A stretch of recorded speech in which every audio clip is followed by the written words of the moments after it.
Dans cette partie, nous allons nous intéresser cette fois-ci à la lecture sur une patte. Donc, il y a finalement 4 parties, 2 fois 2. Donc, on peut avoir des pattes toujours ce qu'on appelait digitales ou analogues, c'est-à-dire que si c'est digital, on va voir s'il y a du courant ou pas. Donc, ça va être 0 ou 1 la réponse. Ou alors, c'est ce qu'on appelle les pattes analogiques, là, où on va avoir 1024 niveaux. Donc le 5 volts va être divisé entre 0 et 1023 pour 1023 qui correspond aux 5 volts. Donc là, c'est déjà une première division en deux cas. Et pour chacun de ces deux cas, eh bien, il y a deux façons de procéder. Une façon assez classique, en fait, hein, c'est d'utiliser la boucle infinie et dans la boucle infinie, venir de temps en temps aller faire des lectures. C'est ce qu'on appelle des sondages, ou poll en anglais, en fait. Donc ça, c'est la façon classique de travailler d'Arduino. Mais ici, on va avoir un autre moyen qui est beaucoup plus astucieux et beaucoup plus facile à gérer, en fait. C'est ce qu'on appelle les callbacks. À savoir que il va y avoir, comme pour une application, par exemple, graphique, hein, des événements qui vont se produire. Et on va avoir comme ça un événement qui va être un changement de valeur. Et quand il y aura un changement de valeur, eh bien, on va exécuter une fonction. Donc ça, c'est un moyen qui peut paraître un petit peu compliqué peut-être au début ou surprenant, mais c'est vraiment le moyen à utiliser. Donc c'est celui-là que je vais vous présenter en premier et c'est celui qu'il faut retenir et il faut essayer de l'utiliser au maximum, même si au début ça peut ne pas vous paraître très naturel. Alors, je vais commencer par revenir ici sur euh, mon, mon switch ici, mon switch, j'ai oublié le nom, mon shield, voilà, mon shield. Là, j'ai vu qu'il y a une faute d'orthographe aussi, c'est un D. Et on va utiliser deux composants. On va utiliser ce switch ici, donc qui est branché sur le 2, vous voyez. Donc, qu'est-ce que je vais pouvoir faire dessus? Appuyer et relâcher avec mon doigt dessus. Donc ça pourra être détecté. Et l'autre chose que l'on va faire, c'est utiliser le capteur de luminosité ici. Donc là encore, hein, bien, quand je vais m'approcher de ce capteur, eh bien, la luminosité va diminuer et je vais pouvoir avoir comme cela de nouvelles valeurs et essayer de les mesurer et de les afficher. Donc voilà, ces deux choses, hein. Donc on va découvrir deux nouveaux composants là ici et comment les utiliser. Alors on y va avec la partie ici de programmation. Alors le premier exemple, ben, c'est celui du switch ici. Vous voyez, j'utilise donc au début c'est toujours la même chose. Hein, j'ai mes constantes, enfin pardon, mes modules. J'initialise la carte. Ma constante ici, le switch 2, hein, parce que je vais utiliser le port numéro 2 sur lequel est le switch. Je vais oublier pour l'instant cette fonction rapportée. Et dans la partie basse, ici, j'aurais pu effacer ça. Qu'est-ce que j'ai? J'ai mon try except. Et là, en fait, dans la première partie ici, j'ai l'initialisation. Donc rappelez-vous de ce que l'on avait vu avant dans les initialisations, on avait un set pin mode digital output. Et là, c'est un digital input. Voilà ce qui change. Ensuite, ce que l'on avait besoin précédemment, c'était juste de mettre le numéro en fait de la patte. Là, on met le numéro de la patte aussi. Par contre, ici, eh bien, je mets, comment dire, un paramètre supplémentaire, le callback égale une fonction. Et c'est là que ça change tout. Et une fois que j'ai fait cette initialisation, j'attends une seconde, comme tout le temps. Et qu'est-ce que je fais dans ma boucle infinie? Eh bien, rien, en fait. Disons que pour ne pas qu'elle consomme trop de temps, en fait, je lui... trop de... comment dire? fasse trop d'opérations, en fait, que cette boucle se fasse trop vite, je vais mettre juste un temps d'attente raisonnable dedans, vous voyez, tous les dixièmes de seconde, et elle va continuer de boucler. Donc a priori, bien, il ne va rien se passer, et donc je ne devrais rien faire. Mais en fait, le principe ici de cette initialisation, c'est justement de dire que si sur la patte qui est mise en écoute, c'est ça le principe en fait, hein, la patte numéro 2 est mise en écoute d'un événement. Et l'événement, ça va être un changement de valeur. S'il y a un changement de valeur qui est perçu, alors il faudra exécuter la fonction rapporter. Où est ma fonction rapporter? Eh bien, elle est ici. Donc, il faudra lui passer en paramètre data, ça c'est obligatoire. Et à partir de, enfin, un paramètre, disons. Et ce paramètre ici, qu'est-ce qu'il y aura? Il va avoir le data, le 1, c'est le pin. Donc, moi, ce sera le numéro 2. Le 2, ce sera la valeur. Donc, la valeur que l'on lit, en fait. Donc, comme c'est digital, ça va être 0 ou 1. Il n'y a pas de problème, hein, c'est forcément l'un ou l'autre. Et temp ici, en fait, c'est l'heure, le moment plutôt à laquelle c'est passé, auquel pardon, c'est passé le changement de valeur. Donc c'est pas le moment auquel c'est le moment de l'affichage en fait, hein, c'est le moment où le changement a eu lieu. Donc il est mémorisé, vous voyez, juste en même temps que la nouvelle valeur. Alors pour nous, bon, c'est pas très très important, mais voilà. Donc c'est un temps qui a un format. Donc là, je ne vais pas remettre dans les détails de Python, hein, mais pour le mettre dans un autre format, par exemple heure, minute, seconde, plutôt que de le laisser en secondes, donc ça ferait un nombre énorme de secondes, on aurait du mal à voir ce qu'il signifie en fait. Eh bien, je le convertis ici avec la bibliothèque time là. Donc ici, qu'est-ce que je vais faire? Eh bien, si la valeur est 1, c'est-à-dire, ben voilà, si il détecte un signal haut, alors je vais afficher mise à on, A, et la date en fait que je vais passer ici hein, dans mon f-string. Sinon, ben, je vais mettre mise à off avec la date qui est passée dans le f-string ici, vous voyez, le f là ici, du f-string. Donc moi j'aime beaucoup utiliser ces f-strings hein, parce que je trouve que c'est une façon simple d'afficher des choses. Voilà, on est prêt à fonctionner, donc on va voir si tout va bien. Alors, je lance mon programme. Donc, il se connecte, voilà. Et pour l'instant, il m'a détecté déjà un signal, vous voyez. Il m'a mis mise à on à 10h24, ben, c'est l'heure en fait auquel j'ai branché mon circuit. Et puis, ben, il se passe rien d'autre. Donc, c'est normal puisque il n'y a pas de changement ici. Donc maintenant, je vais me rapprocher de ma carte ici. Et donc le switch est celui-là. Donc celui qui est le plus en haut. Ici, il y en a deux. Hein. Donc si j'appuie sur celui du bas, il ne se passe rien en fait. Et là, je vais appuyer sur celui du haut.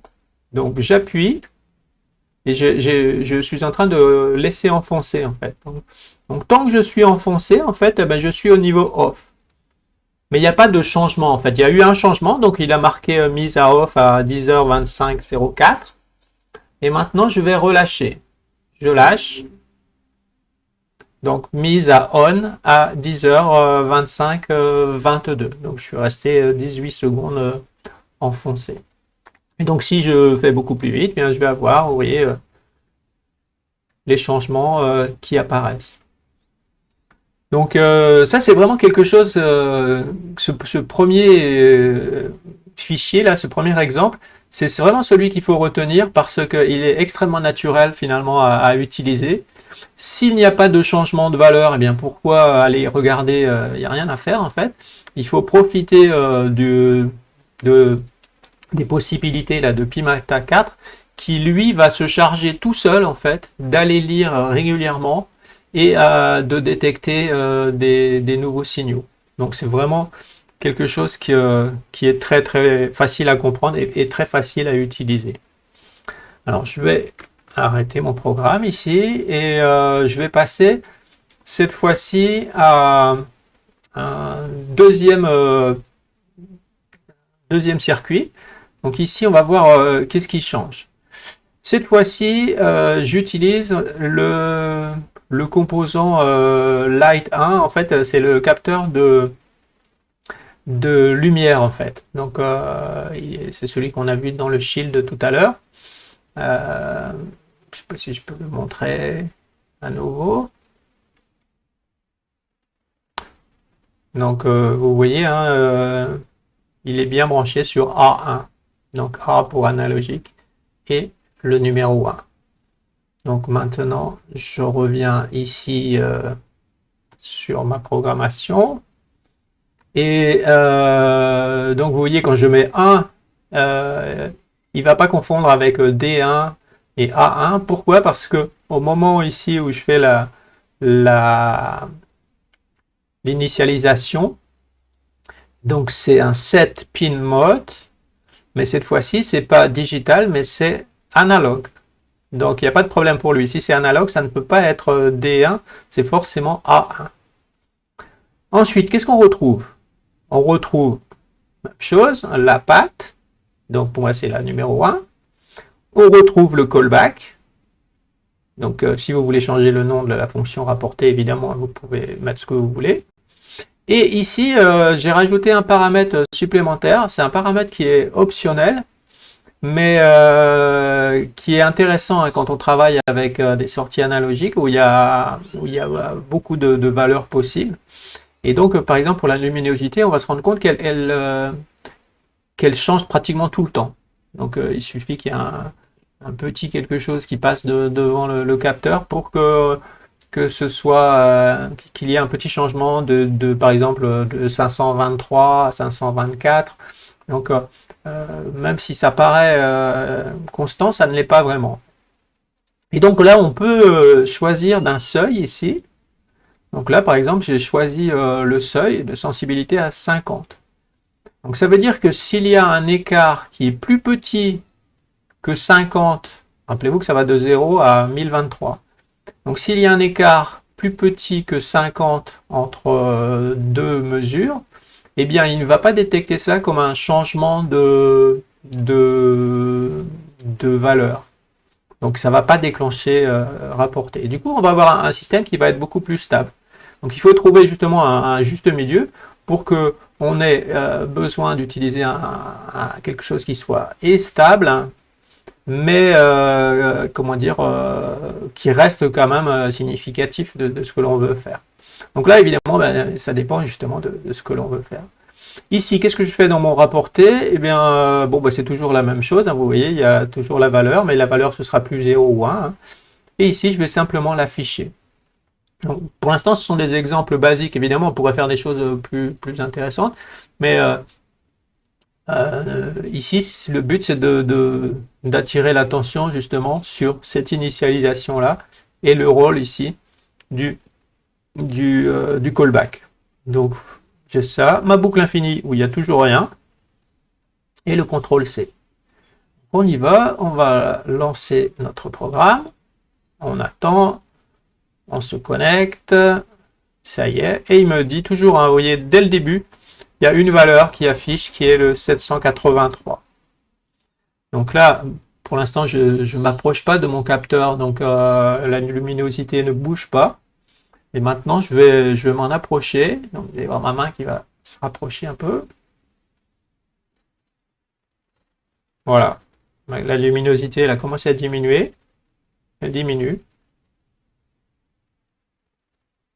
Et vous voyez l'écart, c'est en gros une cinquantaine à chaque fois. Hein. Donc là, je vais poser mon doigt carrément dessus. Donc le minimum qu'il a pour l'instant, c'est 255. Je vais relâcher. Et ça reprend. Voilà. D'autres valeurs. Donc, je peux arrêter mon programme.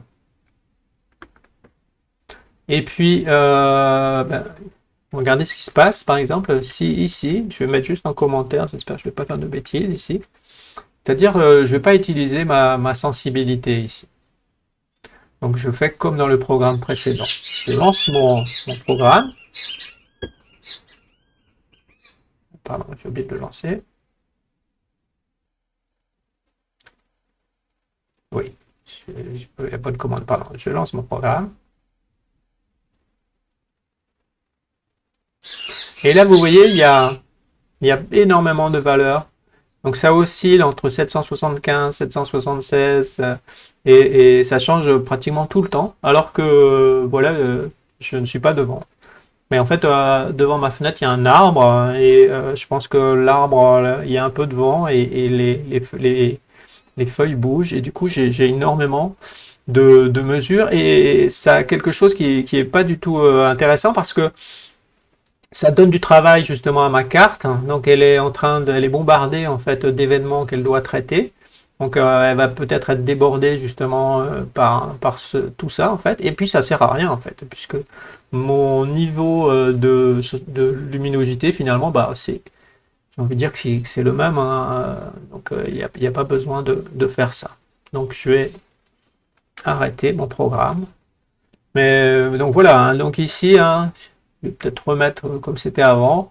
On voit le rôle justement de la sensibilité. Donc à vous de faire le bon réglage justement pour que ça fasse exactement ce que vous voulez ici. Alors, je vais pas insister beaucoup, mais je vais juste vous montrer quand même les deux choses qu'on vient de montrer. Donc, comment faire si j'utilise un sondage? Eh bien là, c'est quelque chose de beaucoup plus classique. Hein. Donc là, c'est pour l'exemple du switch. Pour l'exemple du switch, l'initialisation, vous voyez, ben, il n'y a pas besoin de mettre un callback. Hein. Il ne faut pas mettre de callback cette fois-ci. Par contre, dans la boucle, il faut que j'aille regarder régulièrement ce qui se passe. Donc là, je vais regarder régulièrement ce qui se passe. Et quand je fais la lecture, eh bien, la lecture me renvoie en fait non pas une valeur, mais elle me renvoie deux valeurs. Elle renvoie un tuple ici avec la valeur et le temps auquel la mesure a été faite. Et ensuite, bien, je peux traiter ça directement et je vais continuer d'aller lire ici. Donc là, je vais lancer ce programme-là. Alors, je vais beaucoup plus vite ici parce que je trouve que c'est pas la méthode qu'il faut utiliser. Alors, on le lance.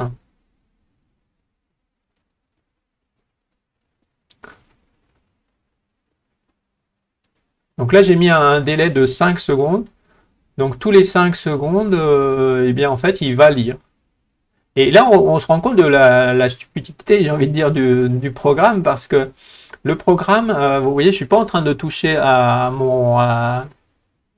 mon switch, mais dans ma programmation, je lui ai dit d'aller voir tous les 5 secondes ce qui s'y passe en fait. Donc même s'il s'y passe rien, eh bien il va afficher en fait qu'il s'y passe rien.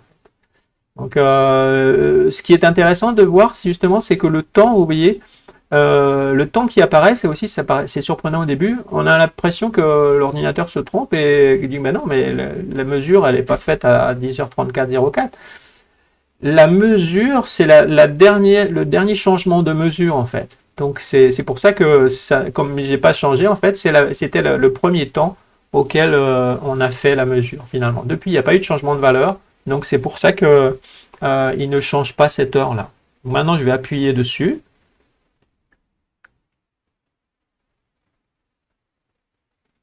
Donc là, je suis enfoncé. Et ça y est, il a détecté. Et je relâche. Voilà. Donc ça fonctionne, hein, mais c'est vraiment pas à recommander. Alors c'est plutôt été fait en fait pour, j'ai envie de dire, rassurer les utilisateurs pour leur donner des fonctions qui correspondent à ce qu'ils avaient l'habitude d'utiliser. Mais dans la mesure où, c'est pas toujours possible, hein, mais dans la mesure où c'est possible, essayez d'utiliser le callback, ce sera vraiment bien plus simple, bien intuitif, et vous allez pouvoir comme ça faire des choses très compliquées avec une programmation qui sera vraiment très simple. Donc maintenant ici, voilà ce que ça donne hein, quand on est avec l'autre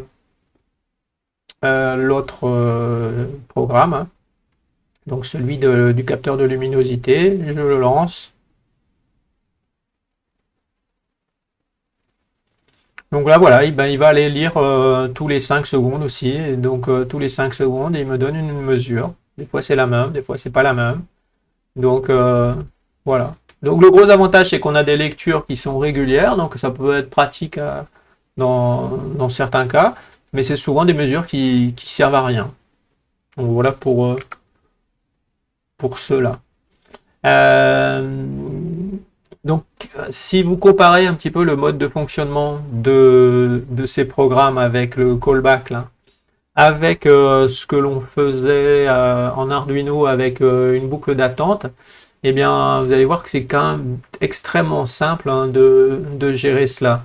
Donc, vous n'avez pas besoin d'aller regarder quels sont les événements, si on a plusieurs qui se passent en même temps. C'est lui, en fait, qui va gérer tout ça. Donc, vous pouvez mettre plusieurs choses en attente avec plusieurs callbacks. Et par exemple, vous mettez en même temps le switch et le capteur de luminosité. Et il va traiter dans la file d'attente, il va regarder qu'est-ce qui s'est passé en premier, il va essayer de le traiter et il va le faire. Donc il y a des limitations évidemment parce qu'on est en train de travailler avec un microcontrôleur qui est vraiment très très basique et donc il y a ses limitations. On est en train de l'utiliser avec un protocole de communication qui a ses limitations aussi.